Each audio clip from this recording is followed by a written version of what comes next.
하나님 말씀 오셨습니다. 하나님 말씀 창세기 1장 28절입니다. 여러분들 지난주에 봤던 본문인데 창세기 1장 28절 말씀 제가 봉독하겠습니다.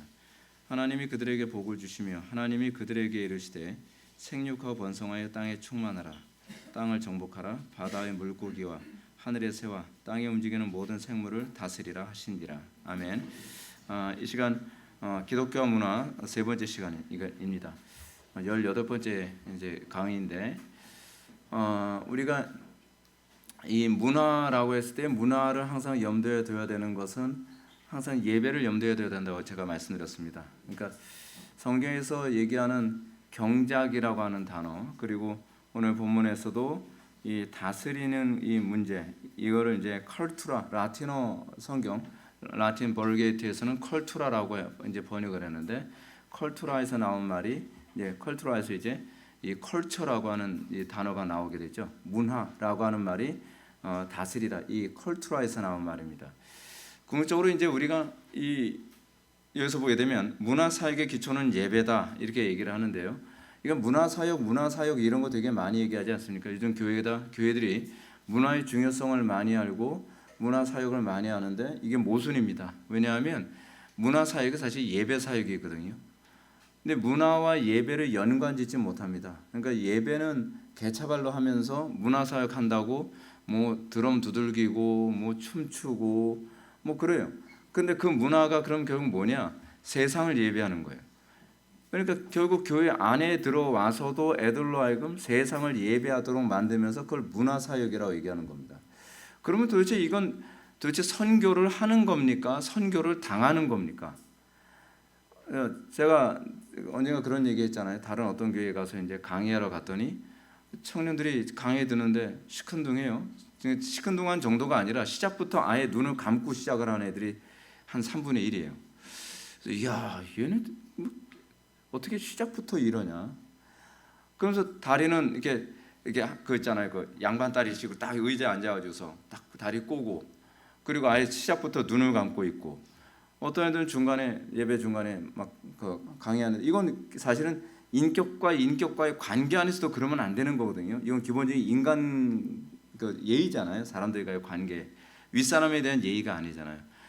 근데 아예 팔짱 딱 끼고 다리 꼬고 처음부터 잠잘 준비를 하고 있는 거예요. 근데 제가 다른 교회 가서 거기 가서 열받았다고 제가 또 야단칠 수도 없고, 그래서 꾹꾹 참으면서 진짜 힘들게 제가 강의를 했습니다.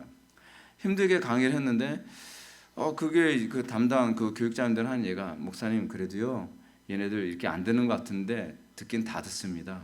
제가 속으로, 듣는 게 중요한 게 아니지, 그렇지 않아요? 아니, 듣는 게 중요한 게 아니잖아요. 어떻게 듣느냐가 중요한 거잖아요. 근데 그런 부분에 대한 인식이 전혀 없는 거예요.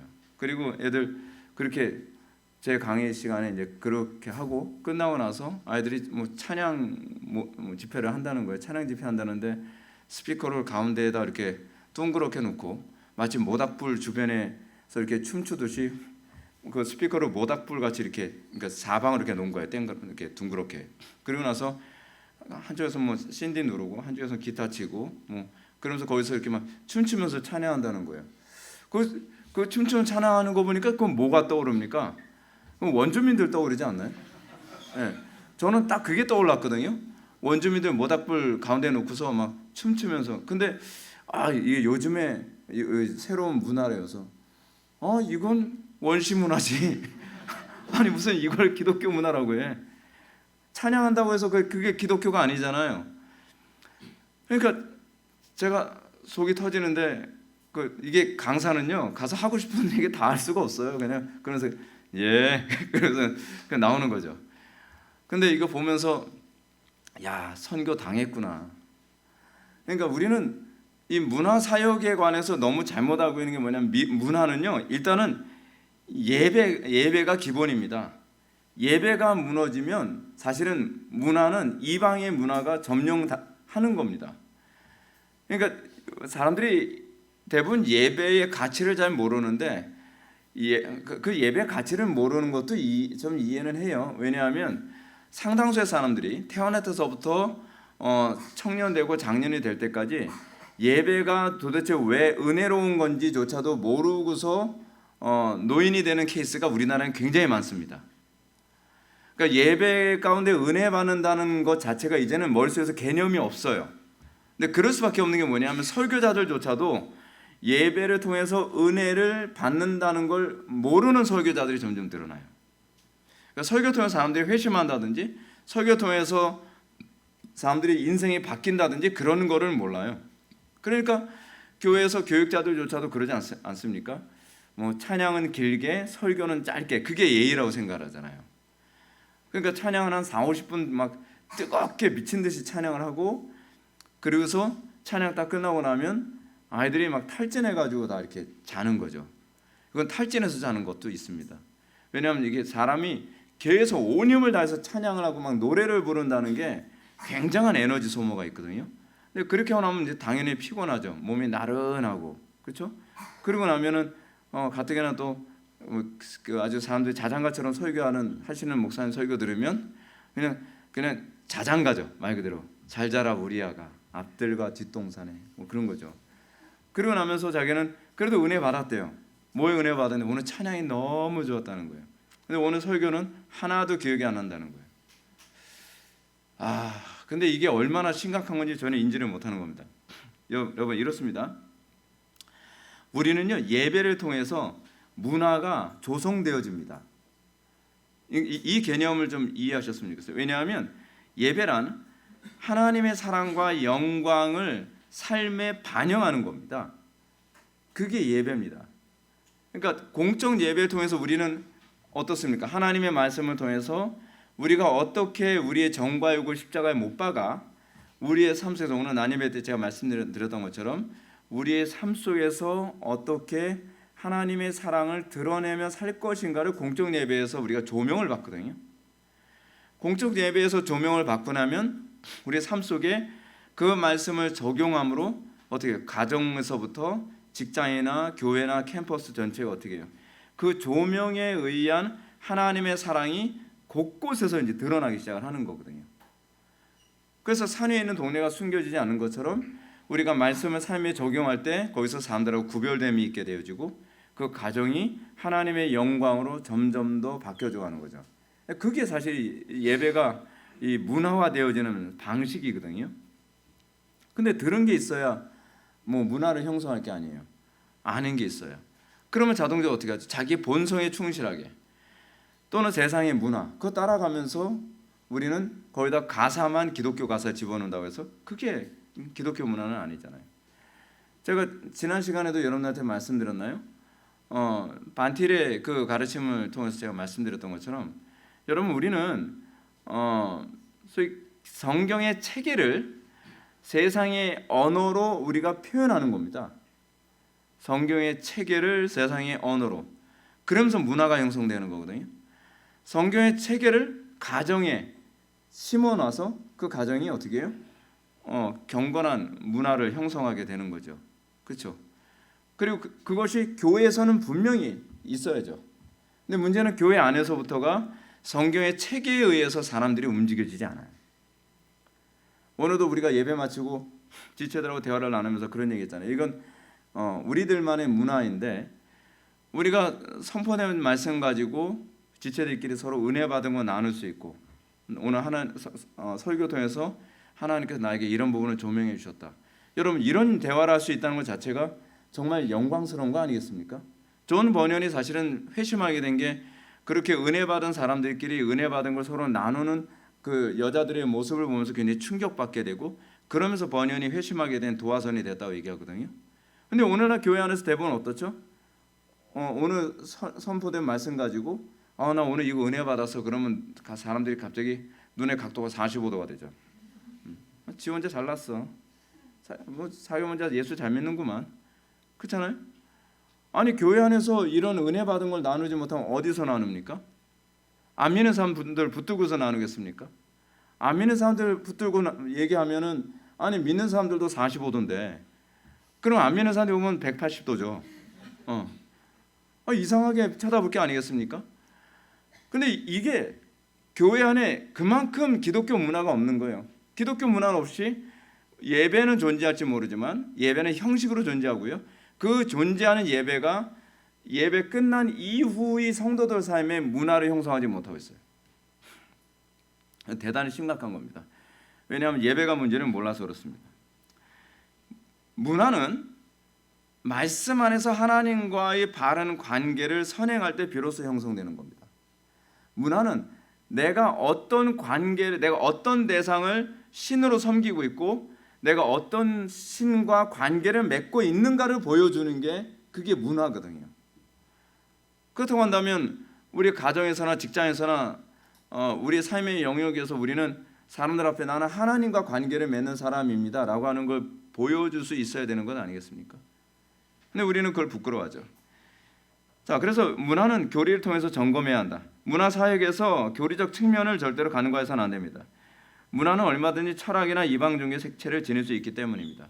여러분, 우리가 알고 있는 것처럼 문화는요, 세상의 문화는 다 그렇습니다. 철학이 들어가 있는 겁니다. 그러니까 우리는 보게 되면은 뭐 춤추는 문화, 그렇지 않으면은 뭐 무슨 문화라고 얘기하는데 그 문화가 여러분 우연히 형성됐겠습니까? 여러분 우연히 형성되지 않습니다. 어떤 철학이 있기 때문에 그 철학에 이 들러붙어서 만들어지는 것이 하나의 흐름이거든요. 그러면 우리가 로마서 12장 2절 말씀처럼 우리는 이 세대를 본받지 말아야 되죠. 우리는 우리나라 사회 안에서 요즘에 애들 같은 게 이제 그런 얘기 많이 하잖아요. 욕이 안 들어가면 언어가 안 돼요. 걔네들 언어는 욕이 섞여야 뭔가 접속사도 되고 감탄사도 되고 모든 언어가 다 욕으로 다 돼요. 그런데 이 문화 이면에 어떤 철학이 있는지 봐야죠. 무슨 철학이 있어요? 있죠. 해체주의. 그 해체주의 철학으로 만든 겁니다. 그러니까 매스컴에서 그걸 조장한다니까요. 옛날에 여러분들 그 영화에서나 TV에서 쌍욕 못 나왔습니다. 아무리 조폭 영화라도 굉장히 조폭들이 순진하게 얘기했어요. 네. 근데 요즘 조폭들은 그 영화에 나오는 조폭들은 왠지 현실적인 욕을 하죠. 근데 이게 우연이라고 생각하는 거예요. 그리고 원래 TV에서도 뭐 어떤 사건 사고 뭐 이렇게 취재 나가고 그러는데 뉴스에서 사람들이 막 쌍욕 나오거나 항상 뭐 나오죠? 삐 처리가 나왔어요. 삐가 뭘까? 사람들이 막 서로 궁금해하는 거예요. 저 삐는 뭐였을까? 그 정도로 이 TV를 통해서 쌍욕을 들을 수 있는 기회가 없었단 말이에요. 근데 언제부턴가 이 쌍욕이 전파를 타고서 막 다 사람들한테 공유되고 영화를 통해서도 막 여과 없이 나오게 되고 그렇게 되면서 어떤 현상이 나타납니까? 아이들의 언어가 다 쌍욕 언어가 돼버리고 말았어요. 야, 진짜 이거 되게 심각합니다. 여러분 그 나라의 수준이 참 언어라고 얘기하지 않습니까? 저는 일본에 안 살아봤고 저는 일본어를 잘 몰라서 잘 모르겠지만 일본어에는 욕이 별로 없대잖아요. 일본어에서 제일 심한 욕이 에이 바보야. 그렇죠? 바보야 그러면 나한테 이런 심한 얘기를. 그럼 우리 사람이 네가 심한 욕을 못 들어봤구나. 네. 한국 욕은 얼마나 청천연색인데. 네. 그게 소위 이거 여기서 이런 얘기하면 돼. 빠가야로가 그게 욕이잖아. 네. 바보야. 그래서 역시 심한 욕이죠. 심한 욕. 근데 우리는 바보야 그러면 그냥 웃으면서 우리는 들을 수 있는 욕이잖아요. 애교다 애교 그 정도면. 근데 이게 우리나라가 그만큼 언어가 굉장히 파괴되어 있고 언어가 파괴되어 있다는 것은 그만큼 사람들이 정신세계가 굉장히 피폐해진 상태라는 겁니다. 근데 문제는 이런 언어들이 가정 안에서도 아무렇지도 않게 사용되어지고 있죠. 이게 가정의 문화가 돼버린 겁니다. 이게요. 그래서 우리는 우리나라 사회 안에서 일어나는 수많은 어떤 문화나 그러니까 예를 들어서 옷 입는 문화, 그렇지 않으면 놀이 문화, 그렇지 않으면 사람들이 향유하는 여러 가지 문화들을 바라보면서 어떤 세계관과 어떤 철학이 지배하는 사회인가를 봐야 되죠. 근데 좋아요. 세상은 그렇다고 쳐요. 근데 교회 안에 들어와도 교회도 그거를 그대로 여과 없이 볼 수 있다면 어떻게 된 겁니까? 교회는 점령된 거죠. 교회는 점령된 겁니다. 그것이 우리가 살고 있는 시대입니다. 그래서 오늘날 이 예배가 무너진 이 시대를 바라보면서 예배가 무너졌다는 것이 지금 이렇게 드러나고 있구나. 그걸 진단해낼 수 있어야만 합니다.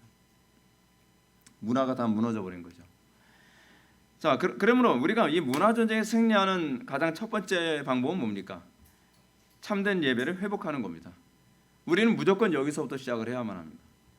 제가 이제 부교육자 생활을 할 때 제가 어느 교회 가든지 전 다른 거 손은 안 댔습니다. 전 무조건 예배부터 회복하는 걸 손을 썼습니다. 어느 교회 가든지 초중고등학교 제가 유치부부터 다 해봤거든요. 유치부 했다고 그러면 사람들이 상상이 안 간대요. 도대체 유치부를 어떻게 했을까? 애들 그래서 되게 좋아했어요. 저 유치부 애들하고 되게 친했어요. 유치부 애들이 어느 정도 친했냐면 성탄절날 되면 유치부 애들이 엄마 핸드폰으로 전사님한테 전화해 주세요 해서 저한테 막 전화 걸고 그랬어요. 저 그래서 좀 인기가 식질 않았어요. 유치부 애들한테도. 근데 유치부서부터 시작해서 뭐 유초등부 그리고 중고등부 청년부까지 제가 다 해봤거든요. 근데 접근 방식이 똑같습니다. 그냥 예배 회복하고 나면 그 다음에 문화가 바뀝니다. 근데 대부분 제 전임자들이 했던 시도들은 뭐냐면 예배를 애들이 싫어하니까 예배는 대충 하고 문화로 애들하고 친해지려고 얘기하는 거예요. 그래서 애들하고 막 예배 끝나고 나면 어디 같이 놀러 가자 뭐 어디 뭐 이렇게 탑쌓기 같은 거 해가지고서 막 그런 거 무너뜨리고 놀이하는 거 뭐 그런 데 놀러 가자 뭐 일단 애들하고 친해져야 된다는 거예요. 그거는 인본주의적인 생각이죠. 성경적인 생각이 아닙니다.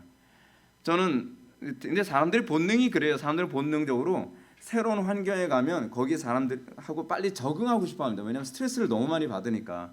다 낯설잖아요. 애들도 낯설고 그 교회 집사님들이나 성도님들하고도 다 낯설고 그러니까 스트레스를 덜 받으려고 일단은 사람들하고 친해지려고 그래요. 근데 저는 일단은 사람들과 다 원수가 돼요. 어느 게 딱 가든지 하고 나면은 일단은 예배를 정복을 해야 되니까 예배를 다시 회복해야 되니까 예배로 막 계속 막 두드려 패는 거거든요. 계속 애들이 막 싫어서 막 그리고 집에 와서 이르고 막 애들이 일러요. 집에 와서 전사님 이상한 전사님 와가지고 맨날 회개치고 맨날 야단치고 막 그런다고요. 그럼 이제 온 교인들이 다 미워하죠 저를요. 다 이렇게 눈빛이 다 이렇게 45도로 쳐다보는 분위기로 다 가요. 그러다가 이제 아이들이 회심하기 시작하고 뭐 회개하는 아이들이 나타나고 그리고 나면은 자기네들이 자발적으로 문화가 사라져요. 나쁜 문화가 사라지고 좋은 문화가 만들어져요. 어떤 문화요? 가장 첫 번째 만들어지는 문화가 그거더라고요. 일단은 예배에 열심히 참석해요. 하나의 흐름이 생긴 거죠. 일단 그 문화. 그 다음에 어떤 문화가 생기냐면 성경 보는 문화가 꼭 생겨요. 여러분들 우리 교회에서 느끼는 그 문화는요. 제가 중고등부 사역했을 때, 초중고등부 사역했을 때, 청년부 사역했을 때 똑같습니다. 제가 가는 교회마다 항상 기도하는 문화, 성경 보는 문화, 그 다음에 또 따라오는 문화가 책 보는 문화예요. 책 죽어라고 안 보던 애들이 책을 열심히 읽어요. 책 읽으라고 강요를 안 했는데 그게 하나씩 성경적인 문화가 만들어져 가는 거예요. 문화가. 그리고 아이들끼리 모여서 지네들끼리 또 모여서 기도회를 또 해요. 여러분 그게 얼마나 경건하고 아름다운 문화입니까? 근데 그게 부흥기 때 항상 일어났던 거예요. 부흥기 때. 그러니까 그러면서 아이들이 학교를 가게 되면 학교에서 전도를 해오기 시작을 합니다. 학교의 문화를 바꾸기 시작을 합니다. 제가 청년부 맡아보니까 청년들은 직장 가서 직장을 변화시키기 시작을 하는 거예요. 가정으로 돌아가면 가정을 바꾸기 시작을 합니다. 근데 여러분 하나님께서 우리에게 세상을 정복하라고 얘기한 건 이런 식으로 정복하라고 얘기한 겁니다. 근데 예배가 안 되는데 하나님께 대한 공경이 안 되는데 하나님을 경외하지 않는데 그럼 애들하고 친해지면 뭐 하겠습니까? 그 다음부터는 전사님들이 애들한테 끌려다닙니다. 뭐 맨날 우리 영화 보러 가요. 그러니까 이게 철없는 톤 있잖아요. 그 톤으로 우리 영화 보러 가면 안 되나요? 우리 어디 놀러 가면 안 되나요? 예배 빨리 끝나면 안 될까요? 어디 축구하러 가면 안 될까요? 어디 뭐 항상 톤이 안 될까요? 맨날 이런 톤으로 해요. 근데 이제 은혜 받고 나면 애들이 톤도 달라져가지고 전 더 많이 기도하고 싶습니다. 그럼 다들 아멘. 그런 분이요. 진짜 그렇게 되더라고요. 애들이요. 그리고 애들하고 같이 막 기도를 하기 시작을 하면 애들 그 기도의 맛을 아니까 아이들이 그 우리 교회 그 처음 온 아이들한테도 자꾸 기도하는 자리에 자꾸 나오도록 자꾸 권하고 그 같이 말씀 나누고 그런 문화 하나의 문화가 그렇게 자연스럽게 형성되어지는 거죠. 그러면서 기존에 있던 문화들이 하나씩 없어지기 시작해요. 걔네들이 거부하기 시작을 하는 거죠. 본능적으로요. 그래서 문화란 다른 말로 라이프 스타일입니다. 생활 양식이라고 할 수 있어요. 이 생활 양식의 변화를 통해 문화의 변화가 동반됩니다. 라이프 스타일 자체가 달라진다니까요. 그러니까 애들이 참 신기한 게 우리 교회에서도 그런 일이 그대로 나타나지만 아이들이 제가 뭐 그렇게 하라고 강요도 안 했는데 학교 갔다 오면은 꼭 예배당에 와서 가방 내려놓고 기도하고 그리고 집으로 가요. 그래서 라이프 스타일이 자체가 달라지는 거예요. 그리고 어떤 라이프 스타일이 또 달라지냐면 아이들이 그냥 자발적으로 그 맥체인 성경을 이렇게 펴가지고서 순서대로 성경을 읽거나 하기 시작을 해요. 애들 성경 읽어라 해도 안 읽잖아요, 중고등부 아이들. 근데 아이들이 은혜를 받으니까 알아서 자기 라이프 스타일을 하나씩 바꿔가요. 그러면서 집에서 이제 저한테 이제 소문이 들려오는 거죠. 우리 애가 사람 됐어요. 뭐 그러면서 이제 그 이전에 뭐 짐승이었나? 그래서 아이들이 달라졌다는 거예요. 우리 아이들이 달라졌어요. 막 그래서 그런 얘기가 들리는 거죠. 그러니까 여러분들이 은혜를 받았다라고 했을 때 여러분들에게 반드시 나타나는 게 뭐냐면 나의 라이프 스타일이 달라지고 있는가? 이거 여러분 주목해 봐야만 합니다. 내가 은혜는 받긴 받은 것 같은데라고 받긴 받은 것 같은데가 왜 들어가요? 받긴 받은 것 같은데 뭐가 없다는 거예요?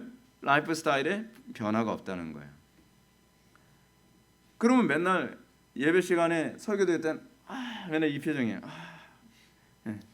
아멘이 아니라 저렇게 살아야 되는데 하는데 집에 가면 안 된다는 얘기죠. 그러니까 표정이 이제 여기가 좀 쭈그러들고 여기 이마에 뭔가 주름살 딱 생기면 이게 집에서 안 된다는 얘기구나. 그래서 자꾸 이런 표정이에요. 자꾸 이런 표정. 이게 회개해야 된다는 얘기죠. 회개해야 된다는 얘기예요. 라이프 스타일이 하나도 바뀌지 않고 머릿속에 차곡차곡 쌓이는 건 많은데 스트레스만 점점 된다 그 얘기예요. 근데 이 변화는 결국 하나님과의 관계에 문제가 있다는 얘기입니다.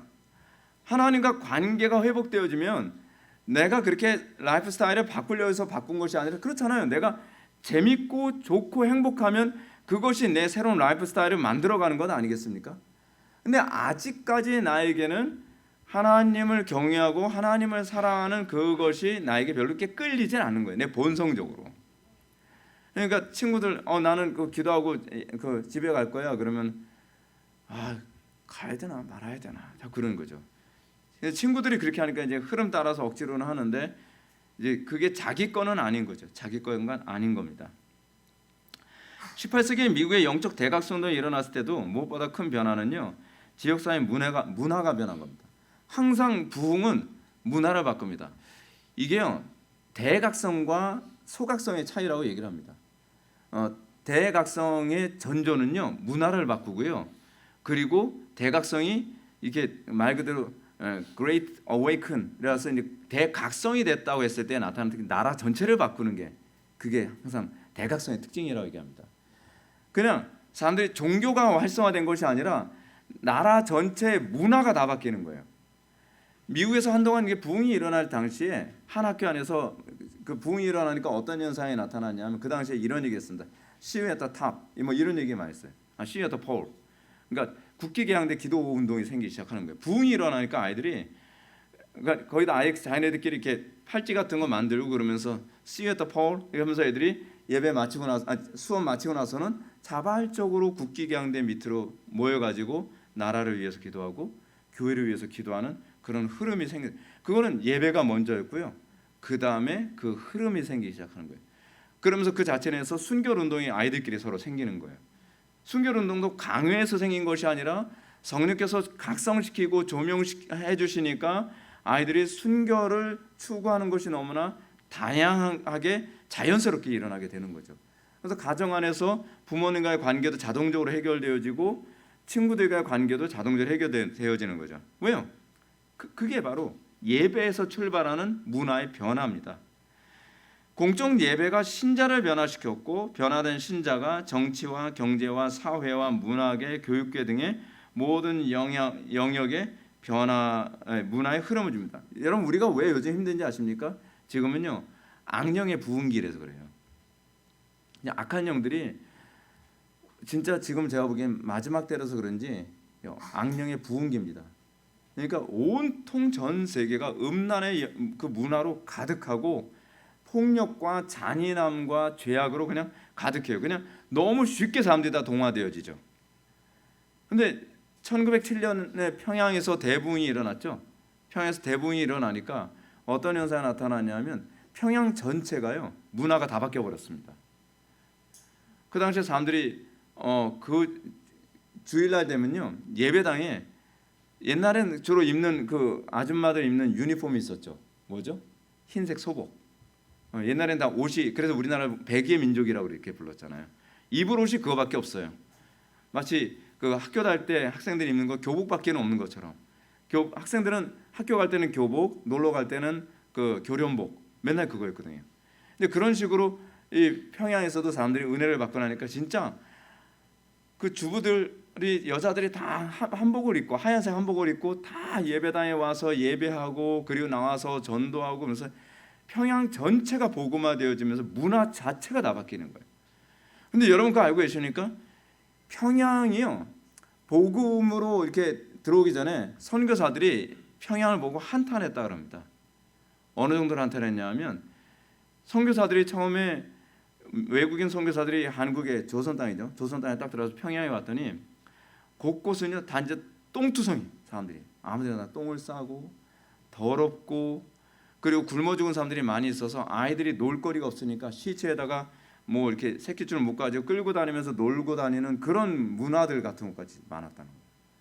그래서 어떤 선교사가 그걸 보고 바닥에 무릎 꿇고, 물론 똥은 피해서 무릎을 꿇었겠죠. 바닥에 무릎을 꿇고 하나님께 기도했다는, 하나님 이 땅에도 하나님의 나라가 도래하게 하소서. 근데 그 기도가 놀랍게 역사한 거예요. 평양 대붕으로요. 제가 똥을 피해서 무릎 꿇었겠죠라고 얘기하는 건요, 그 정도로 똥을 아무 때나 막 쌌었다 그래요. 근데 그 옛날 조선 시대 때 그 사진 찍은 거 여러분 흑백 사진 가까운데 유튜브 같은 돌아다니는 거 아십니까? 그 보면 똥이 진짜 사방에 있어요. 근데 제가 어렸을 때도 좀 그랬어요. 우리 동네가 개들이 똥 싸는 것도 만만치 않은데 애들까지도 아무데나 똥을 싸가지고 그냥 서로 도와주는 거예요. 사방에 똥을 막. 그래 함정을 만들어도 똥이 너무 흔하니까 땅을 파가지고 거기다가 그 똥을 넣고 거기다가 흙을 뿌리고 지푸라기를 덮고 그러다가 밟고 지나가면 서로 깔깔대고 좋아하고 튀고. 그 당시 우리 동네 문화 중에 하나였어요. 그 밟았을 때 어떤지 아십니까? 넘어질 것 같아요. 무슨 얘기인지 아시죠? 미끈하다는 거예요. 하여간 이 종교 개혁 당시 이제 복음이 확산되어지고 예배가 살아나게 되면 그런 문화가 사라지기 시작합니다. 여러분 우리나라도 옛날에 이렇게 미개했어요. 굉장히 미개했습니다. 그게 굉장히 오래된 시대가 아니에요. 우리 어렸을 때만 해도 그랬댔어요. 근데 복음이 들어가고 사람들이 정직해지고 사람들이 성실해지고 친절해지고, 여러분 그 미국에서 지금 뭐 살다 오신 분들도 좀 있지만 전 이제 미국에 처음 이제 관광을 갔을 때 되게 미국도 그렇고 호주도 그래요. 아무래도 다 기독교 문화권이니까 그 문화권이라고 하는 게 되게 무섭더라고요. 저는 이렇게 백인들 얼굴 보는 것도 되게 좀 불편하거든요. 그 당시에는. 왜냐면 백인들 보면 되게 신기하잖아요. 피부 하얀 데다가 머리 노랗고 눈이 파랗고 막 그런 거 너무 신기하잖아요. 근데 그런 사람들이 이제 해변가를 가는데 얼굴만 딱 맞아서 헬로 그러는데 되게 당황스러운 거예요. 미? 나보고? 뭐 엘리베이터에서 또 이제 전에 제가 이제 샌프란시스코 이제 관광을 이제 그 버스를 타고 가는데 그 새벽 아침 일찍 그 우리식으로 따지게 되면은 휴게소 있잖아요. 휴게소 같은데 이제 차를 딱 세워주면서 거기서 알아서 뭐 이렇게 먹고 싶은 거 있으면 사서 먹으라는 거예요. 근데 딱 가는데 거기 그 미국의 트럭커들 있잖아요. 트럭커들 덩치 이렇게 무슨 완전 바이킹처럼 막 등치 좋은 사람들 막 딱 서가지고 딱 이러고 그 앞에 서 있어요. 근데 지나가다 눈 감으면서 헬로 그런데 되게 무섭더라고요. 이분 헬로인데 무서워요 사람들이. 근데 그게 그 무섭게 생긴 사람들이 그 문화권 안에서 친절하고 굉장히 사람들한테 웃고 자상한 거예요. 그게 어떻게, 여러분 원래 서구 사람들이 이렇게 친절한 사람들은 아닙니다. 그렇게 사람들이 착한 사람들이 아니에요. 복음 때문이에요. 복음이 문화를 만든 거라니까요. 자, 바꿔서 얘기합시다. 그럼 우리나라는 복음이 들어왔는데 왜 안 그렇죠? 예배가 잘못됐다는 거예요. 복음이 제대로 들어왔으면 미국이 그랬던 것처럼 우리에게도 그런 문화가 자연스럽게 형성되어져야 돼요. 친절함, 정직함, 성실함, 그리고 상냥함. 여러분들 우리 미국 사람들 보게 되면 굉장히 상냥하더라고요. 굉장히. 예. 같은 제가 영어를 잘 못하는데 좀 몇 마디 얘기를 걸면 계속 너무 반갑듯이 오케이 빨리 나오죠. 근데 그 사람들은 막 되게 친절한 거예요. 굉장히 친절해. 근데 친절한 게 그게 그 사람들이 가지고 있는 기독교적 문화죠. 기독교인이 아니래도요. 여러분 우리가 이게 중요한 겁니다. 기독교인들이 그런 문화를 불신자들에게도 보편화시켰다는 거예요. 그게 신앙입니다. 그게 신앙이에요. 근데 왜 우리에겐 그게 없는 거죠? 예배가 무너져서 그렇습니다. 예배가 힘입니다. 예배가. 제가 오늘도 이제 점심시간에 우리 지체들하고 얘기를 나누면서 그래요. 여러분들 일주일 동안 하나님 말씀대로 살려고 지치고 힘들잖아요. 그런 경우에 여러분들 예배 참석해서 다시 새 힘을 얻고 영적인 공급을 얻고 나가면서 다시 세상을 바꾸고 또 다시 공급받고 세상을 바꾸고. 청교도들이 그래서 주일을 뭐라고 얘기했어요? 영혼의 장터라고 얘기했잖아요. 그래야 돼요. 교회는 그래야 된단 말이에요. 근데 언제부턴가 교회가 주일날 돼도 영적인 에너지를 공급받는 곳이 아니라 영적인 에너지를 소비하는 곳이 돼버리고 말았죠. 봉사하느라 지치고, 봉사를 너무 많이 하다 보니까 예배에 참석도 못하는 사람들이 태반이에요. 이건 아시죠? 뭐 식당 봉사하느라고 예배 참석 못한다 그러죠. 교사하느라고 뭐 예배 참석 못한다고 하는 사람 있죠. 아니 그러면 그 사람들에게 주일은 뭐예요? 굉장히 심각한 거죠. 이처럼 교회 역사의 수많은 예는요, 참된 예배가 문화 변화의 중심이었다는 것을 잘 보여줍니다. 그 다음에 이제 가정의 문화를 회복하는 거죠. 가정의 문화도 똑같습니다. 요즘 왜 가정이 세속화됩니까? 그 공적 예배가 무너지니까 가정이 다 무너지는 건 아니겠습니까? 문화전쟁의 승리를 위해서 무엇보다도 가정이 회복되어야만 합니다. 가정은 공적 예배의 은혜가 가장 먼저 나타나는 영역입니다. 여러분, 공적 예배가 여러분들 가정에 얼마나 영향을 미치고 있습니까? 여러분들 예배 마치고 나면 여러분들이 그 받은 그 은혜를 가지고 가정을 또 경작하게 되어집니까? 아니면 예배 시간에 은혜 받으면 은혜 받은 거고 가정 돌아가면 또 똑같아요. 가정 돌아가면 똑같은 행동, 똑같은 말, 똑같은 라이프 스타일. 그거는 은혜 받은 게 아니죠. 은혜 받았다는 건 하나님을 만났다는 거거든요. 하나님의 영광을 받다는 거죠. 신자는 예배 후에 직장이 아니라 가정으로 돌아가죠. 가정은 예배를 통해 받은 은혜의 말씀이 삶으로 나타나는 1차 영역입니다. 신자의 가정은 불신자와 다른 가정의 문화가 형성돼야 되죠. 불신자하고 별다른 차이가 없다면 우리는 도대체 우리가 예수 믿는 가정이라는 걸 뭘로 표현할 수 있습니까? 가정 예배하니까 여러분 우리는 좀 구별됩니까? 아니잖아요. 우리 가정의 문화 자체가, 흐름 전체가 하나님을 경외하고 하나님을 바라보고 하나님이 마치 주인이 된 것을 느끼게 만드는 것이 가정이 되어야 되지 않습니까? 근데 가정에 돌아가면 가정에는 하나님이 없는 경우가 얼마나 많아요. 하나님을 염두에 두지 않아요. 코람데오, 하나님 앞에 있는 것이 아니라 하나님은 예배당에다 모셔다 놓고 우리는 가정으로 돌아간 것 같은 그런 느낌. 오늘날 많은 기독 청소년들이 세속 문화에 쉽게 물드는 이유가 뭘까요? 세상이 타락해서가 아닙니다. 세상은 원래 타락했습니다. 그런데 가정의 문화가 타락했기 때문에 그렇습니다. 가정에서 자녀들이 부모와 친밀한 관계로 기독교적 가치관을 확립하고 세상과 구별된 성경적 삶에 대한 방향성을 분명하게 갖지 못하니까 그냥 아이들이 봤을 때는 그런 거예요. 가정이나 세상이란 거예요. 가정 안에서 기독교 가치관을 느낄 수가 없고 가정 안에서, 그러니까 여러분 가정 안에서 고리타분한 그런 도덕성을 얘기하자는 얘기가 아닙니다. 가정이 하나님의 중심이 됐기 때문에 사랑이 넘치고 그리고 배려가 넘치고 그리고 기쁨이 넘치고 그거죠. 우리는 자꾸 이렇게 생각해요. 기독교 가정이니까 도덕적이다. 그 도덕적인 것을 강조하는 것 때문에 오히려 애들이 지긋지긋하게 생각하는 경우가 많이 있는 거 여러분 알고 계십니까?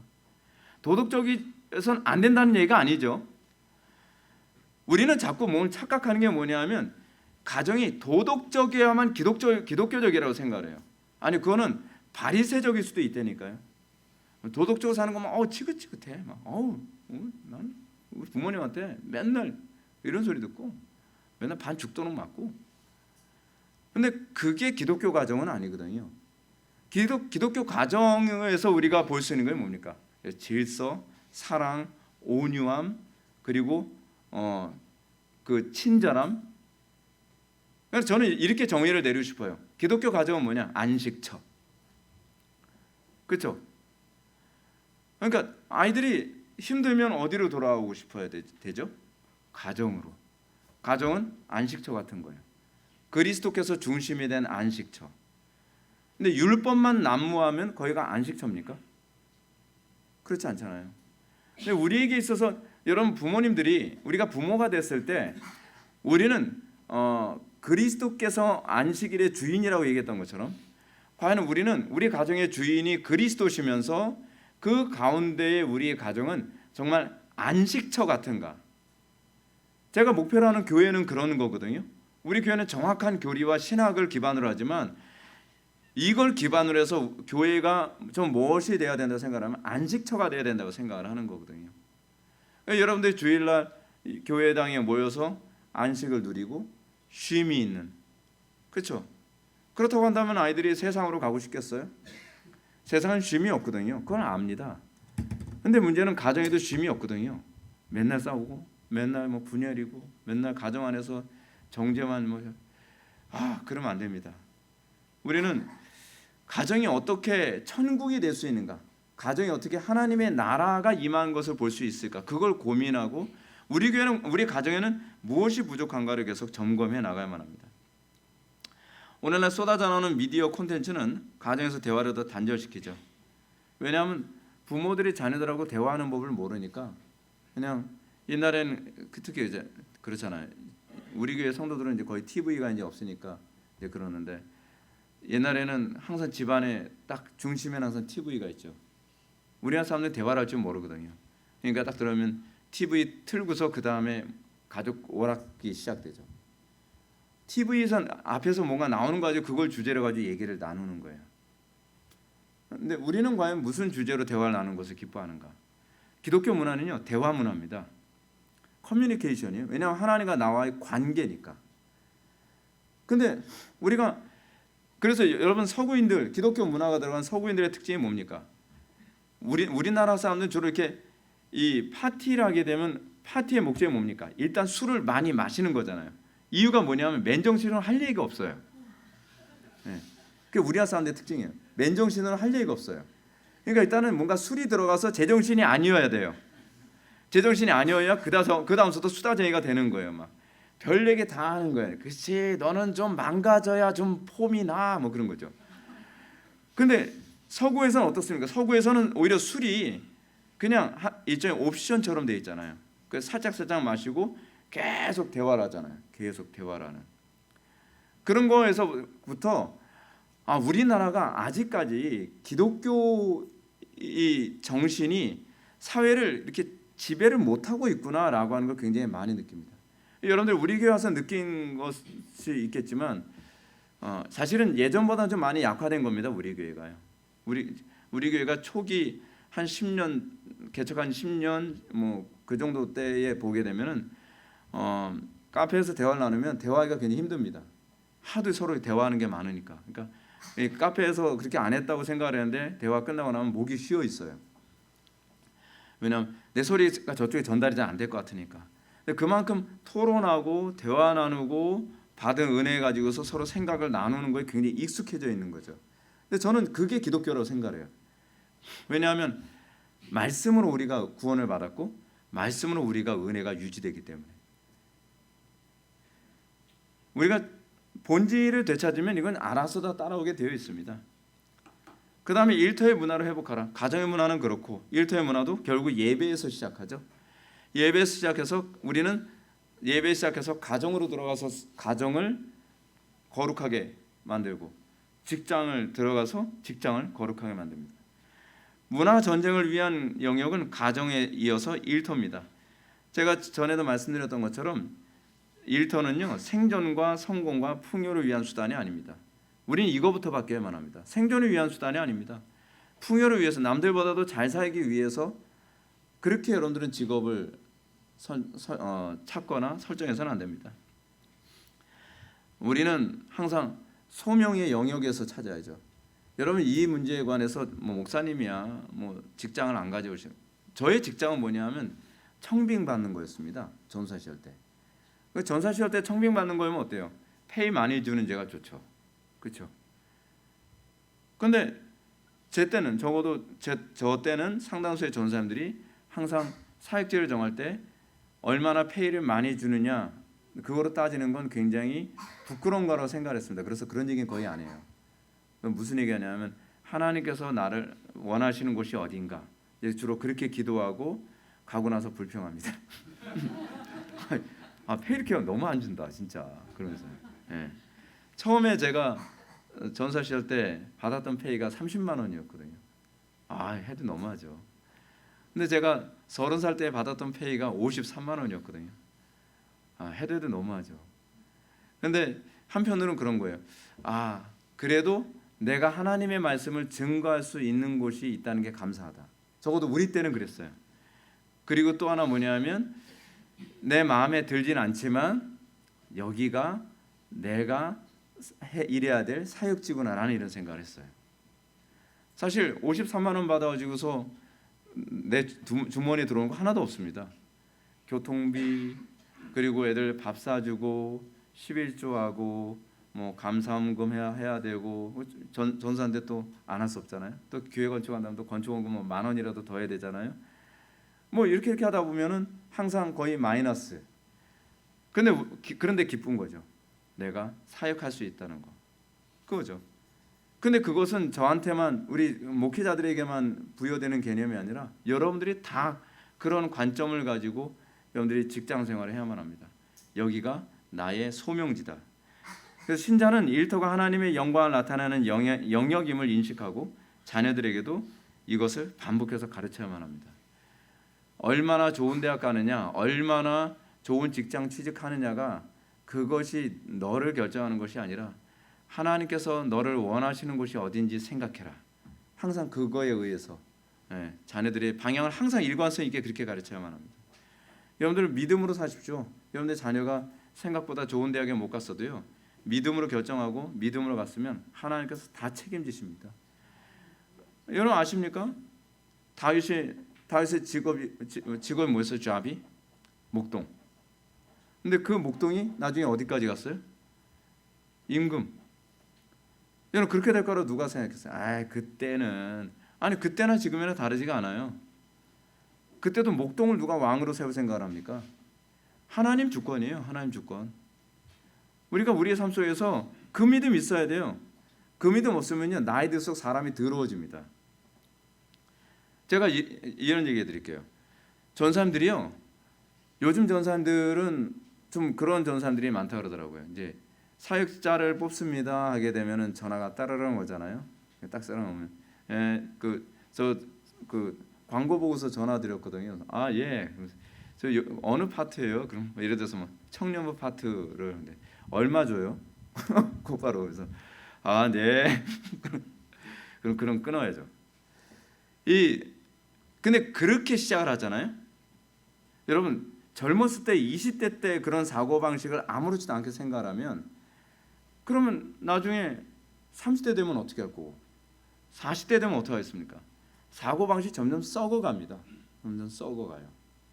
물론 교회 안에서 할 수 있는 한 페이를 정당하게 주려고 애를 써야 되지만, 사역자의 궁극적 목표가 돈을 벌기 위한 것이 되면 안 되죠.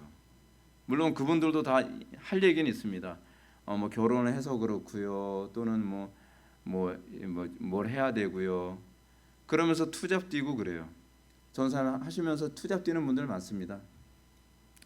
근데 저는 그건 옳지 않다고 생각을 해요. 제가 그 전사 시절 때 그렇게 살았던 것이 훈련이 됐기 때문에, 제가 개척하면서 50만 원 가지고 개척하면서 제가 우리 집사람 보고 그랬거든요. 가질 생각하지 말라고. 그냥 하나님께서 알아서 먹여 살릴 테니까 우리 하루 3시간씩 그냥 매일 기도합시다. 그리고 우리에게 주어진 거 감동 주시면 순종하고, 근데 하나님께서 먹여 살리세요. 예. 하나님께서 그 약속하셨잖아요. 먼저 그의 나라와 그의 의를 구하라. 그러면 이 모든 것을 너에게 더해 주시리라. 근데 투잡을 뛰는 전 사람들이 자기 맡은 파트에 충실할 수가 없어요. 그렇지 않나요? 직장을 다녀야 되는데 어떻게 학생들을 일일이 가르치고 뭐하고 기도에 인도하고 뭐하게 하냐면 못해요. 그렇게 못합니다. 역사에 등장한 장인들은요, 사람들에게 직업의 아름다움을 느끼겠습니다. 근데 그 미학의 기준이 뭐냐면 하나님 영광이거든요. 하나님 보시기에 아름답게 하는 거. 어디 가든지 다 통합니다, 여러분. 처음에는 많은 저항이 있지만 하나님 보시기에 좋았더라의 목표를 두고 살아가면 나중엔 다 인정받습니다.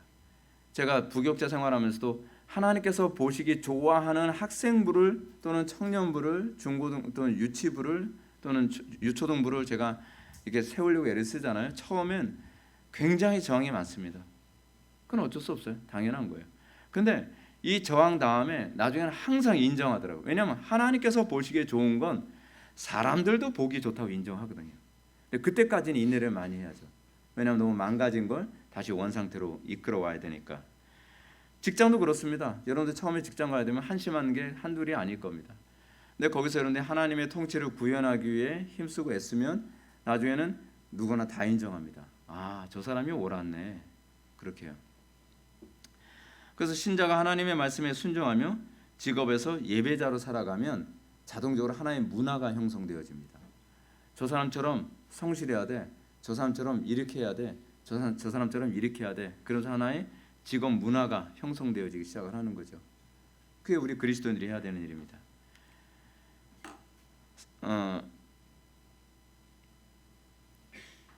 그 다음에 3번이 뭐죠? 아까 했던 거와 같은 것 같은데, 성경적 가정도 마찬가지입니다. 우리는 부모가 아름다운 가정 문화를 자녀들에게 보여줘야 합니다. 그러면 자녀들은 가정의 아름다움을 보고 느끼고 성인이 되면 자신을 보고 느끼는 아름다운 가정을 소망하며 신앙을 전수할 것입니다. 제가 우리 교회에서 목표로 하는 바가 그겁니다. 우리 교회의 가정이 자녀들이 가정은 안식처였고요, 가정은 너무 행복했어요 라는 기억을 갖도록 만드는 것, 그것이 다음 세대를 준비하게 만드는 거거든요. 무조건 애 많이 난다고 해서 여러분 그것만이 능사가 아니라 이 가정이 안식처라는 것을 아이들이 느끼어야만 합니다. 애를 많이 낳는데 안식처가 아니고 맨날 서로 뺏어먹기 바쁘고 맨날 그것 때문에 싸우고 바쁘고, 아휴 자식 많이 낳아봐야 서로 뭐 뺏어먹기 바빠. 그게 아니라 오히려 형제가 우애가 좋고 부모와 자녀와의 관계가 좋아서 그 가운데 서로 아끼고 내가 먹고 싶은 거 서로 양보하고 그러는 가운데 좋은 기억이 아이들이 크게 되면 자녀 많은 건 얼마나 좋은지 몰라. 우리 가정이 다 그래야죠. 우리 교회 안에서 이런 문화가 있으면 여러분들 자녀들이 결혼 싫다고 안 할 겁니다. 요즘에 점점 젊은 애들이 결혼에 관심이 없대요. 왜 결혼에 관심이 없는지 저는 이해가 안 돼요. 제가 아는 그 조카도 자기는 결혼에 관심이 없대요. 왜 관심이 없을까? 근데 관심이 없는 이유가 대부분 그거예요. 성공에 지장이 있는 거예요. 자, 인생을 좀 더 발전시키는 데 지장이 있다는 겁니다. 요즘에 이게 참 되게 심각한 게 이겁니다. 성공하기 위해서는 너무 많은 시간이 필요한 거예요. 고등학교 졸업하고 학사과정 밟고, 학사과정 밟으면 대략 한 24 정도 중간 휴학도 한번 하고 24 되고 나서 그 다음에 또 석사과정 밟는다 그러죠. 근데 그렇게 취직잘 안 되면 또 박사과정 밟는다 그러죠. 그런 30살 되면은 이제 또 취직해야 된다고 난리죠. 취직 안 했는데 어떻게 결혼을 해요? 뭐 돈 한 푼 없는데 그러잖아요. 그러다 보면은 나중에는 어떻게 해요? 노총각 되는 거예요. 노총각 노처녀. 근데 이건 성경적이지가 않아요. 성경적이지가 않습니다. 가정이 이게 다 이렇게 내 성공에 도움이 되냐 되지 않느냐에 관한 관점으로 자꾸 생각하고 있어서 그런 거예요. 아니에요. 가정은 일단 결혼 정년기가 되면 가정을 꾸리고 그리고 하나님의 나라를 이루고 그 가정이 정말 에덴 동산 같이 이렇게 되어야만 하는 거죠. 그래서 문화 전쟁은 곧 예배 전쟁입니다. 신자가 일터에서 성경적 직업관을 어떻게 계속 고수해낼 것인가, 가정 안에서 어떻습니까? 성경적 가정관을 어떻게 고수할 것인가. 여러분 부부관계 안에서도 성경적 가정관을 다 동의하기 어렵거든요. 그럼 그거를 우리가 어떻게 하든지 성경적 가정관을 고수하기 위해 내가 지켜내고 인내하고 설득하고 이 과정을 통해서 가정을 성경적으로 세우기 위한 몸부림과 희생이 필요합니다. 가나안 족속들은 신체적인 조건뿐 아니라 무기로도 철병거를 보유했습니다. 그럼에도 불구하고 이스라엘 백성들이 정복에 성공할 수 있었던 것은 탁월한 뿐이 아니라 그들이 하나님을 온전히 예배했기 때문에 그렇습니다. 여러분들이 가정을 정말 성경적인 가정이 되게 하기 위한다면 예배에 성공해야만 합니다. 직장도 그렇습니다. 예배에 실패하고서 여러분 성경적인 문화 형성할 수가 없습니다. 그리고 하나님의 영광을 위해서 사는 신자들의 모습에 더 아름다움을 느끼고 그 문화를 모방하는 자들이 생겨나죠. 여러분, 이 기독교 문화가 전 세계를 지배하게 된 이유가 어디 있습니까? 안민의 사람들이 봤을 때요, 그게 보기 아름다운 겁니다. 옛날에 기독교 문화가 들어가기 이전에 유럽이 어떻습니까? 여러분, 유럽에서 특히 독일 사람들에 대한 그 별명이 야만인들이었거든요. 야만인들. 그 사람들 옛날에 야만인이었습니다. 그 뭐 컬트족들 이런 사람들. 근데 복음이 들어가서 사람들이 다 신사가 되는 거예요. 다 젠틀해졌죠. 왜냐하면 복음이 가져다주는 아름다움에 공감이 되는 겁니다. 그게 선진적이라는 느낌을 갖게 되는 거죠. 그래서 안 믿는 사람들이 우리가 성경적으로 살아가는 그 모습을 보면 그 아름다움에 한 명씩 동화되어지고 그러면서 뭐 일부 다처제에서 일부 일처제로 바뀌고 그리고 이 여러 가지 어떤 부패와 타락과 게으름의 문화가 다 개혁되어져서 어떤 성실함과 아름다움과 탁월함으로 하나씩 다 바뀌어가는 거죠. 세상 바꾸는 거 여러분 우리가 헌신하지 않고 바꿀 수 없습니다. 우리가 예배자로 살지 않고 그렇게 안 바뀝니다. 제가 여러분들한테도 이제 그런 모습을 보이려고 애를 쓰잖아요. 저부터 자녀 양육을 하는 모습을 보이고 자 봐라 좋지 않냐? 그리고 나서 여러분들한테 설득하는 거죠. 제가 만약에 제 자녀 양육하는데 저는 관심 1도 없고 그러면서 여러분들한테 성경적으로 자녀 양육하십시오 라고 얘기하면 먹혀 들어가겠냔 말이에요. 직장에서도 동일합니다. 안 믿는 사람들과의 관계에서도 동일합니다. 우리가 성경적으로 살아가는 것에 대한 아름다운 모델을 딱 제시하고 그리고 나서 설득해 들어가는 겁니다. 그랬을 때 그때 문화가 바뀌어 나가는 거죠. 그때요. 근데 요즘엔 안 믿는 사람들이 기독교인들 보면 손가락질 하잖아요. 우리부터 그렇게 안 살고 있기 때문에 우리가 먼저 회개를 좀 많이 해야만 합니다. 그렇다면 기독교 문화를 형성하기 어려운 환경에서 어떻게 해야 될까? 간혹 신자들은 이런 질문합니다. 목사님 제가 어느 직장에 입사했는데요. 불신자로 가득한 직장에서 어떻게 기독교 문화를 세울 수 있겠습니까? 그러면서 우리는 어떤 직장을 주로 찾습니까? 기독교 직장을 자꾸 찾잖아요. 뭐 이랜드 뭐 그런데 그렇죠. 이랜드 거기는 저 기독교 문화로 다 했잖아요. 남들이 만들어준 그 문화를 안에서 향유하겠다는 거예요. 근데 이랜드 그룹에 가가지고서 또 거기 가면 또 마음이 또 달라져요. 그럼 또 페이 더 좋고 좀 더 큰 기업으로 가고 싶어하고. 근데 기독교인들도 다 그렇게 생각을 해요. 근데 여러분 직업은 우리 소명지로 생각을 해야 되거든요. 그러니까 요즘 젊은 사람들이 직업을 이렇게 생각합니다. 일종의 제가 먼저번에도 말씀드렸던 것처럼 이 직장에 내가 이 직장에 가기 위한 하나의 수단으로서 다른 직장을 생각하는 경향이 많이 있거든요. 그래서 우리나라가 사실은 점점 산업이 안 될 수밖에 없습니다. 일본 사람들은 자기 직업에 대한 프라이드라든지 한번 직장을 가지면 그 직장에 내가 뼈를 묻겠다라는 이런 태도를 가지고 있으니까 소위 그 특정한 직업이 점점 더 견고해지는 경향성이 있잖아요. 근데 우리나라는 전 세계에서 그래요. 한국 사람들이 좀 얄팍하다고요. 중국에서도 유명합니다. 그러니까 이런 상황에서 우리가 꼭 문화를 먼저 형성하겠다고 이제 고집을 피울 것인가? 아니죠. 먼저는 여러분들 문화를 형성하는 것이 아니라 내 신앙, 내 예배부터 승리해야만 합니다. 공적 예배를 죽쓰면서 뭐 말로는 내 직장에 하나님의 문화를 형성해야 된다, 파이팅. 그래서 뭐 직장 신우에 모여가지고 맨날 패배 의식에 쩔어가지고 안 되더라고요, 맨날. 왜 안 되는데요? 믿음이 없으니까 안 되는 거죠. 예배를 실패했으니까 안 되는 거죠. 거기서부터 시작을 해야 되는 거예요. 예배부터. 그래서 이제 그것 때문에 또 나오는 것이 뭐냐면 전도를 해야 되는 겁니다. 제가 부교육자 생활할 때 항상 했던 게 뭐냐면 1차적으로 전도라는 것부터 시작했습니다. 교회 안에서의 전도. 애들이 다 예수를 안 믿거든요. 예수 안 믿는 애들이 굉장히 많아요. 예수 안 믿는 청년들, 학생들 되게 많아요. 그래서 일단은 또는 교사들도 예수 안 믿는 교사들이 있거든요. 무슨 말인지 아시죠? 교회 안 다닌다는 것이 아니라 신앙이 없다는 얘기예요. 근데 일단은 한 사람씩 만나서 맨투맨으로 복음을 전하고 전도하고 그래서 한 사람씩 바꾸면 같은 신앙을 공유하는 사람들이 늘어나고 그걸 같이 기도를 하고 그런 하나의 영적인 흐름이 만들어집니다.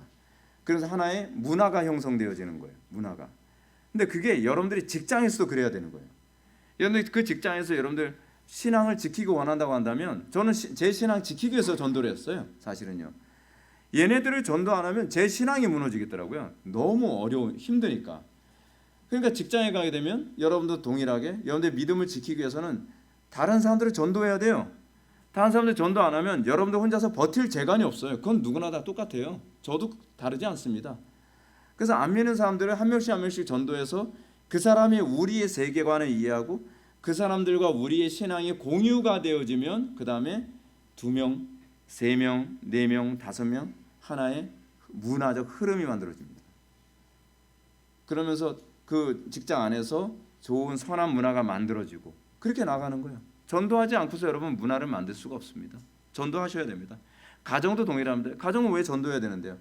여러분들의 가족들이 예수를 안 믿으면 여러분들 믿음이 그만큼 힘들어지거든요.